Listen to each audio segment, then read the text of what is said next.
మీకు ఈ వీడియో నచ్చినట్లయితే లైక్ చేయండి, షేర్ చేయండి. ముందుగా కింద ఉన్న సబ్స్క్రైబ్ బటన్పై క్లిక్ చేయండి. ఎల్లప్పుడూ అప్డేట్ సమాచారాన్ని పొందండి.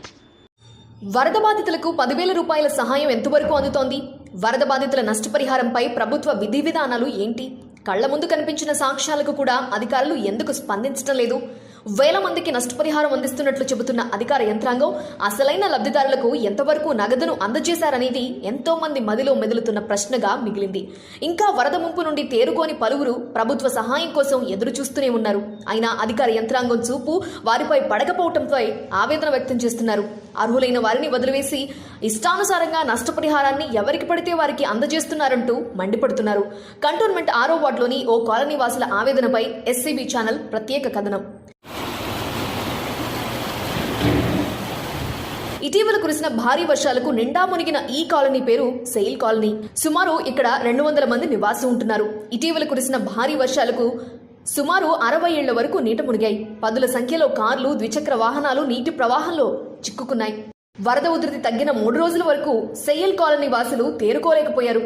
నేటికి కూడా పలువురు ఇళ్లలోకి వచ్చిన అడుగును శుభ్రపరుచుకునే పనిలోనే నిమగ్నమయ్యారు. Please look into us. We have never requested the government for anything.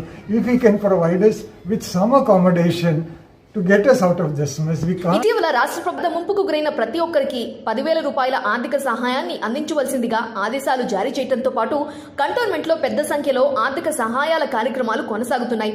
SAIL కాలనీలో మాత్రం ఆర్థిక సహాయం తమకు అందలేదని, తిరుమలగిరి ఎంఆర్ఓ దృష్టికి తమ సమస్యను తీసుకువెళ్లినా పట్టించుకోవటం లేదంటూ సెయిల్ కాలనీ వెల్ఫేర్ అసోసియేషన్ సభ్యులు ఆరోపిస్తున్నారు. ఏ ఇంట్లో కూడా నష్టపోని వాళ్ళు ఎవరు లేరు. మరి ప్రభుత్వం ప్రకటించిన సహాయం మాకు ఇంతవరకు రాలేదు. మేము కాలనీ బిహాఫ్లో వెళ్ళి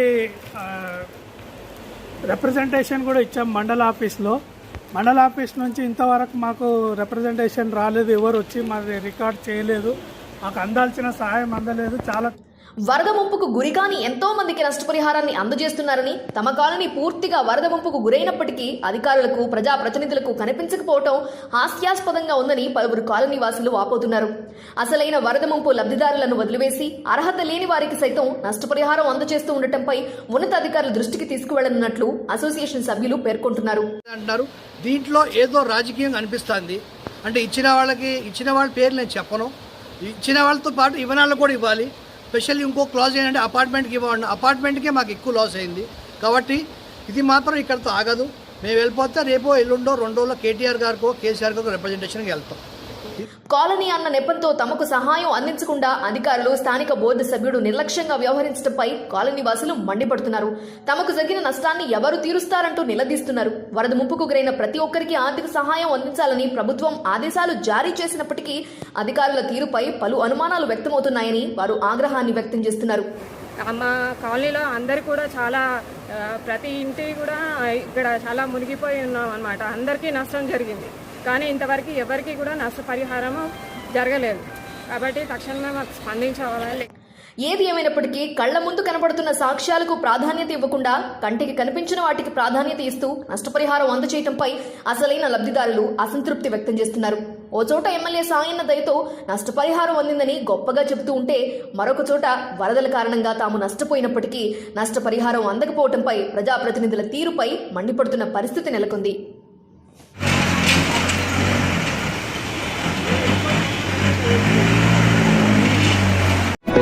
టీఆర్ఎస్ నాయకుడు బొట్టు ప్రభాకర్ కంటోన్మెంట్ ఎమ్మెల్యే సాయన్నపై వాట్సాప్లో అసభ్యకర పదజాలంతో దూషిస్తూ మెసేజ్ పెట్టడంతో ప్రభాకర్పై పలువురు టీఆర్ఎస్ నేతలు దాడికి పాల్పడ్డారు. ఇరువురు మారేడుపల్లి పోలీస్ స్టేషన్లో ఫిర్యాదు చేసుకున్నారు.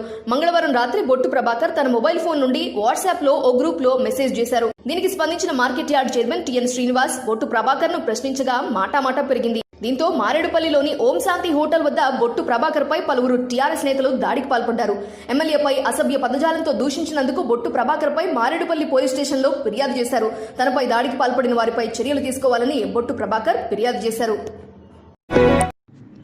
కంటోన్మెంట్ బోర్డు మాజీ ఉపాధ్యక్షుడు, ప్రస్తుత బోర్డు సభ్యుడు రామకృష్ణ నివాసం వద్ద పెద్ద ఎత్తున పట్టభద్రుల ఓటర్ నమోదు కార్యక్రమాన్ని బుధవారం సాయంత్రం నిర్వహించారు. ఈ కార్యక్రమానికి బీజేపీ ఎమ్మెల్సీ నగర అధ్యక్షుడు రామచంద్రరావు పాల్గొన్నారు. అర్హులైన ప్రతి ఒక్కరూ ఓటర్ నమోదు చేసుకోవాలని సూచించారు. కంటోన్మెంట్ అభివృద్ధి బీజేపీతోనే సాధ్యమవుతుందని ఆయన అన్నారు. రానున్న ఎమ్మెల్సీ ఎన్నికల్లో బీజేపీ అభ్యర్థిని భారీ మెజార్టీతో గెలిపించాలని ఆయన సూచించారు. any issues here. But Sanksha has been trying to solve some of them. Mostly point one is the height restriction, construction height. Cantonment board 7వ వార్డు సభ్యురాలు పేరసాని భాగ్యశ్రీ, మాజీ బోర్డు సభ్యుడు శ్యామ్ కుమార్లు వరద బాధితులను పట్టించుకోవడంలో విఫలమయ్యారని టీఆర్ఎస్ 7వ వార్డు అధ్యక్షుడు కేబీ శంకర్రావు ఆరోపించారు. 7వ వార్డులోని లాల్ బజార్, పెరుమాళ్ టెంపుల్ వాసులకు ఎటువంటి సహాయం అందకపోవడం ఇందుకు నిదర్శనమని ఆయన విమర్శించారు. ఇటీవల కురిసిన వర్షాలకు ప్రతి ఇంటికి వరద నీరు చేరిందని, దీంతో తీవ్ర నష్టం వాటిల్లిందన్నారు. వార్డు నెంబర్ 7లో నిరుపేదలు ఎక్కువగా ఉన్నారని, బోర్డు మాజీ ఉపాధ్యక్షుడు గౌరీశంకర్ కుటుంబ సభ్యులు ఓట్లు ఉన్న చోటని దృష్టి సారించారన్నారు. కానీ ఒక ముఖ్య విషయం ఏమంటే, మరి ఇక్కడ 4 టైమ్స్ గెలిచినటువంటి board member Gaurishankar family, Shyam Kumar family, Bhagyashree family వాళ్ళే ఇక్కడ రూలింగ్ చేస్తున్నారు. పక్కనే ఒక 2 నిమిషాలు కూడా కాదు ఈ బస్తీని సందర్శించడానికి. ఇప్పటి వరకు కూడా పాపం వాళ్ళకు వచ్చి వాళ్ళని అటకాల్చింది లేదు, వాళ్ళకి ఇంత సహాయం అందిస్తా అని తిరిగింది లేదు.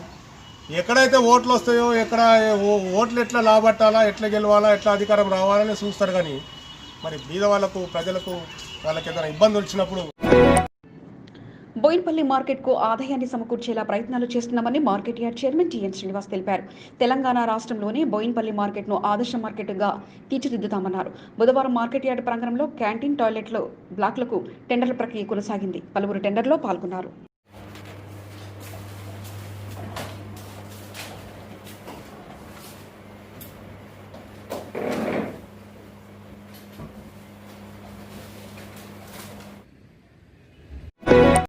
అతి తక్కువ సమయంలోనే వరద బాధితులకు 10,000 రూపాయలు అందించిన ఘనత టీఆర్ఎస్ ప్రభుత్వానికి దక్కుతుందని కంటోన్మెంట్ ఎమ్మెల్యే సాయన్ అన్నారు. వరద ముంపుకు గురైన పేదవారికి కష్టం లేకుండా 10,000 రూపాయలను ప్రభుత్వం అందజేసి వారికి అండగా నిలిచిందని సాయన్ అన్నారు. మోండా డివిజన్ రెజిమెంటల్ బజార్, జయప్రకాష్ నగర్లలో పలువురు వరద బాధితులకు నగదును ఎమ్మెల్యే సాయన్న, కార్పొరేటర్ ఆకుల రూప, జీహెచ్ఎంసీ కో ఆప్షన్ సభ్యుడు నరసింహ ముదిరాజులు బుధవారం అందజేశారు. వరద ముంపుకు గురైన ప్రతి ఒక్కరికి నష్టపరిహారం అందించడమే లక్ష్యంగా పెట్టుకున్నామని సాయన్ అన్నారు. ఈ కార్యక్రమంలో ఆకుల హరికృష్ణ, సదానంద్, అజయ్, రాపోలు మాధురి తదితరులు పాల్గొన్నారు.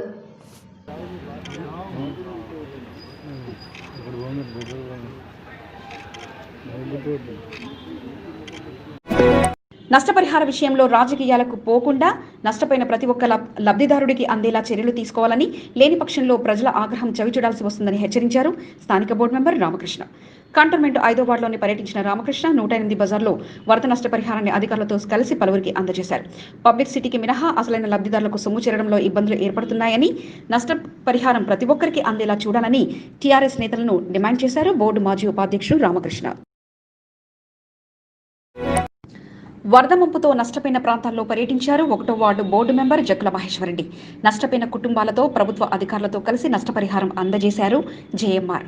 వరద నష్టపరిహార సాయం కింద ధనలక్ష్మి కాలనీ, మలనీ కాలనీ, బాపూజీ నగర్, సంజీవయ్య నగర్, చిన్నతోకట్టలో నిరుపేదలకు సహాయం అందేలా చూశారు. అధికారులతో కలిసి పలువురికి నష్టపరిహారం అందజేశారు. నష్టపోయిన బాధితులు అధికారులు గాని, బోర్డు మెంబర్కు గాని సమాచారం అందిస్తే సహాయం అందేలా చూస్తామని ఆయన తెలిపారు.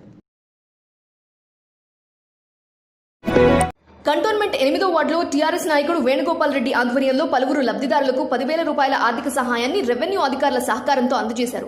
వార్డు పరిధిలో ఇటీవల కురిసిన వర్షాలకు వరద ముంపుకు గురైన ప్రతి ఒక్కరికి నష్టపరిహారం అందేలా చూస్తున్నామన్నారు రెవెన్యూ సిబ్బంది. అసలైన లబ్ధిదారులను గుర్తించి ఆర్థిక సహాయాన్ని అందిస్తామని వేణుగోపాల్ రెడ్డి అన్నారు. ఈ కార్యక్రమంలో మురళీ యాదవ్, శివ, శ్రీనివాస్ తదితరులు పాల్గొన్నారు. కంటోన్మెంట్ 8వ వార్డు లోతుకుంటలో కంటోన్మెంట్ బోర్డు మాజీ ఉపాధ్యక్షుడు జయప్రకాష్ రెవెన్యూ అధికారుల సహకారంతో పలువురు లబ్ధిదారులకు ప్రభుత్వం నుండి మంజూరైన 10,000 రూపాయలను రెవెన్యూ శాఖ అధికారుల సమక్షంలో అందజేశారు. ఈ సందర్భంగా ఆయన మాట్లాడుతూ వరద ముంపుకు గురైన ప్రతి ఒక్కరూ అధికారుల దృష్టికి తీసుకువెళ్లి సహాయం పొందాలని అన్నారు. ఈ కార్యక్రమంలో బాలరాజు తదితరులు పాల్గొన్నారు. వరద బాధితులకు నష్టపరిహారాన్ని అందించడంలో అధికార యంత్రాంగం సమగ్ర సర్వే చేసి అసలైన లబ్ధిదారులకు డబ్బులు అందజేయాలని కంటోన్మెంట్ నాయకుడు బానుక మల్లికార్జున్ అన్నారు. 6వ వార్డులోని సెయిల్ కాలనీలో 6 అడుగుల వరకు వరద నీరు వచ్చి కాలనీ మునిగిపోయిందని, అటువంటి వారికి సహాయం అందకపోవడం ఆశ్చర్యానికి గురిచేసిందని ఆయన అన్నారు. మరోసారి అధికారులు సమగ్రంగా వివరాలు సేకరించి లబ్ధిదారులకు డబ్బులు అందజేయాలని ఆయన డిమాండ్ చేశారు. బుధవారం సెయిల్ కాలనీలో బానుక మల్లికార్జున్, బాణాల శ్రీనివాసరెడ్డిలు పర్యటించారు. వరద ముంపుకు గురైన సమయంలో కాలనీ వరద నీటిలో మునిగిపోవడంతో తాము సహాయ సహకారాలు అందించామని ఆయన అన్నారు. వీళ్ళకి నష్టపరిహారం ఇవ్వండి, మీరు ఎంక్వైరీ చేయండి. నిజంగా 8-10 ఫీట్ల నీళ్ళు వచ్చినాయి, వాళ్ళేం బయట వాళ్ళు కాదు కదా, వాళ్ళకి ఇవ్వండి. మీరు నీళ్ళు రాని వాళ్ళకి ఇస్తా అంటున్నారు, సంతోషం. కానీ ఒరిజినల్గా ఎవరైతే నష్టపోయినా వాళ్ళకి ఇవ్వండి తల్లి. మీరు చాలా చక్కగా పనిచేస్తున్నారు. ఏదో అధికారులు మీ పైన మంత్రులు లేకుంటే ఎవరు ఫోర్స్ చేస్తూ ఉన్నారు. మీరు ఎవరికి భయపడాల్సిన అవసరం లేదు. ఎంఆర్ఓ గారు ఒకటి కాదు, రెండు కాదు, ఏకంగా 10,000 రూపాయల నష్టపరిహారం అందిస్తూ ఉండటంతో తమకు నష్టపరిహారం అందలేదంటూ నేతల చుట్టూ క్యూ కడుతున్నారు కంటోన్మెంట్ ప్రజలు.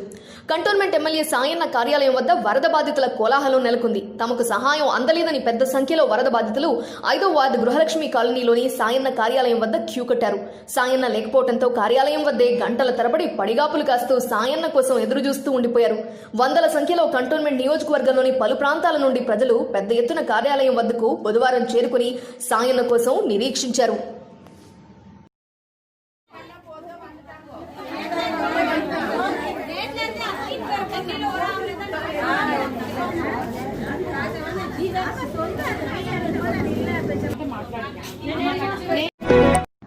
కంటోన్మెంట్లో వరద బాధితులకు నష్టపరిహారం అందించడంలో నేతలు బిజీగా మారారు. వార్డులో ఎక్కడ చూసినా టీఆర్ఎస్ పార్టీ నేతలు అధికారులతో కలిసి నష్టపరిహారాన్ని బాధితులకు అందజేస్తూ కనిపిస్తున్నారు. వార్డుల వారీగా టీఆర్ఎస్ నేతలు, బోర్డు సభ్యులు వరద బాధితుల నష్టపరిహార పంపకాల్లో బిజీగా మారారు. మరోవైపు వరద బాధితుల ఆరోపణలు మరోలా ఉన్నాయి. కేవలం పార్టీ నేతలు సూచించిన వారికి మాత్రమే నష్టపరిహారాన్ని అధికారులు అందజేస్తున్నారని ఆగ్రహం వ్యక్తం చేస్తున్నారు.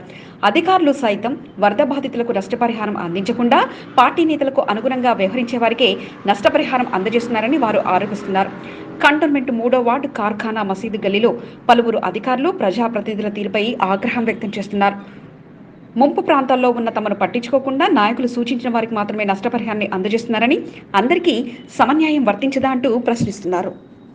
हम लोग काम जाते बंगलों काम ये इधर है हमारी गली की बात हो रही मैं इधर 4 जनों को रोके, एक नहीं दिए पैसे। अब आए तो आरे बोले आए मगर नहीं दिया, हमको ठहरो नंबर नहीं आया, नंबर से आते बोले पूरा गली में बुला के लाए डोर देखो उधर आके देखो पानी कितना पूरा घर पे आ गया। जो आए जैसे लोगों को दिए नहीं, पूरा आके इधर आए नहीं, जिसको आए मनमानी जैसा देखे चल जा रहे हैं, जिसको मनमानी आए दे जा रहे हैं। कौन आया, जिसको आया देख कर तो देखना पानी आया, किसको आया पानी, किसके घर में आया, इंक्वायरी कर रहे हैं।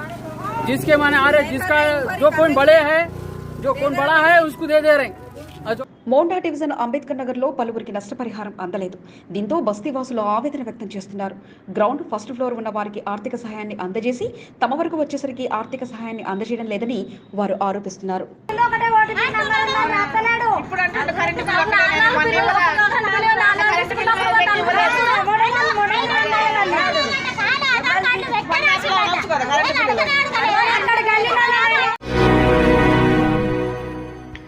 మీకు ఈ వీడియో నచ్చినట్లయితే లైక్ చేయండి, షేర్ చేయండి.